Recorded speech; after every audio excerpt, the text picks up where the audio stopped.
and Oddworld.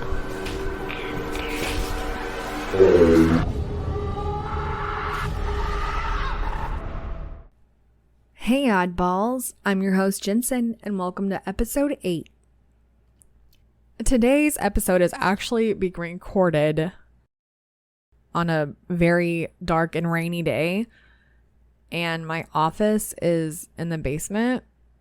So just picture that in your head, and it's a little spooky. And I'm going to be reading some creepy stories. So wish me luck. I hope you guys are in a good spooky mood. It's almost October. Holy crap. But with that said, we are now in Virgo season. And so I'm going to tell you who a Virgo is. Virgos are excellent advisors, always knowing how to solve a problem. This can make them helpful and extremely useful to have around, but also brings out their need to search the problem and everything and everyone around them. They will care for people they build a solid relationship with, treasuring them for years and nurturing them in every way possible. An intimate friendship with a Virgo is always earned by good deeds. I'm going to be honest, I don't really know a lot about Virgos. I don't think I even know a lot of Virgos. Maybe I do. I just need to pay attention a little bit more. I just really had no idea who a Virgo was, and now I know. So if you are a Virgo, let me know if that sounds like you. And let's just move on to these stories, because I'm ready for some spookiness on this spooky rainy day. This comes from bigboyjuiceyboy on Reddit. About 7 years ago, I went through a breakup and was in a bad place mentally. It was about 10:30 at night, and I was having a cigarette out on the deck. We lived on a farm, and I was pretty upset sitting outside on the bench that stretches around the outside of the deck. I had gotten to a point where I didn't believe in anything paranormal. But I heard a noise that sounded like faint footsteps. In my head, I said to myself, it's just the cows in the paddock.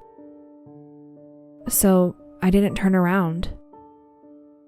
The footsteps slowly got louder. Still, I didn't turn around as the cows were in the paddock. Suddenly, I felt something grab my shoulder, quite forcefully, and pull me down towards the ground. I swung my arm around thinking it must have been one of my friends or roommates. But as I turned, a sick feeling hit my stomach, as no one was anywhere to be seen.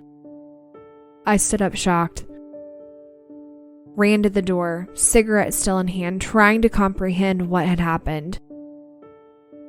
Then again, the footsteps on the ground coming towards the stairs and onto the deck. I threw my cigarette and ran in the door. I went to my room shaking, trying to think of what could have happened. I eventually fell asleep.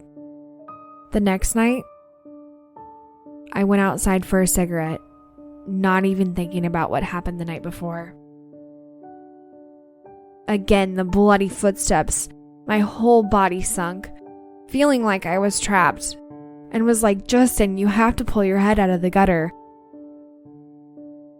I have only had it happen to me one more time in the last 7 years, also when not in the best headspace.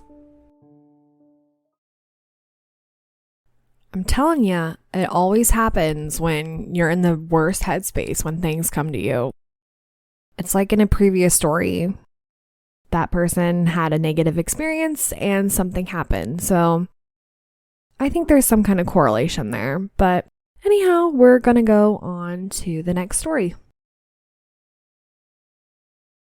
This comes from Alaskan-Haida on Reddit. When I was a kid, On weekends, I love staying up late watching TV and sleeping on the couch since I didn't have school. I always stayed up later than everyone and always watched my whole family go to sleep first. Around 2 a.m., I finally get tired and go to sleep. I plant my face into the cushion and close my eyes. Just as I was dozing off to sleep, I heard the sink turn on, and it sounded like someone was moving the dishes around the sink, as if they were washing them. I never fully went to sleep. I was conscious the entire time.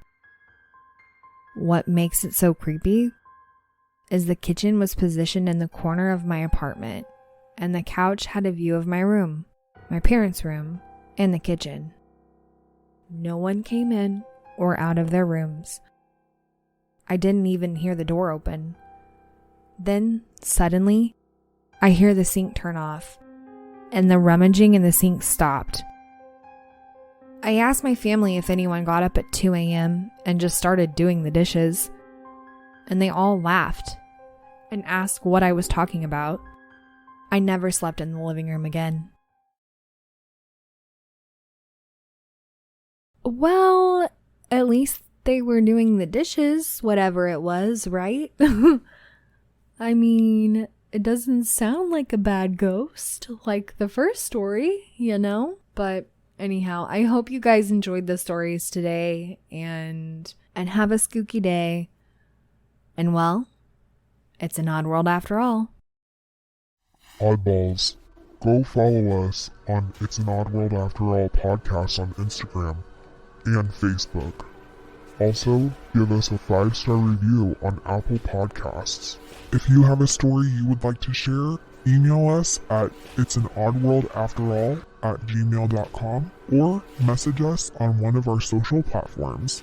Don't forget to share us with your family and friends. And check out our website, it'sanoddworldafterall.com.